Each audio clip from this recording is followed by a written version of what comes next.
జయంతిని పురస్కరించుకుని మన గ్రామానికి జగజీవనరావు గారి విగ్రహానికి నివాళులు అర్పించిన ఆనందబాబు గారికి స్వాగతం పలుకుతూ డాక్టర్ బాబు జగజీవనరావు గారి గురించి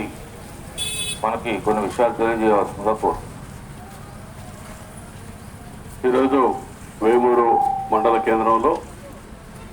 స్వర్గీయ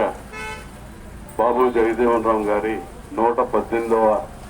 జన్మదిన వేడుకలు నిర్వహించుకుంటా ఉన్నాం. ఈ కార్యక్రమాన్ని నిర్వహిస్తున్నటువంటి స్థానిక తెలుగుదేశం పార్టీ నాయకులు, బాబు జగజీవనరావు యూత్, అదేవిధంగా ఈ వేడుకల్లో నాతో పాటు పాల్గొంటున్నటువంటి పెద్దలు జొన్నలగడ్డ విజయబాబు గారు, ఏఎంసీ చైర్మన్ శ్రీమతి పూర్ణకుమారి గారు, సోదరుడు శరత్చంద్ర గారు, స్థానిక నాయకులు కిషోర్ గారు, ఇతర పెద్దలు,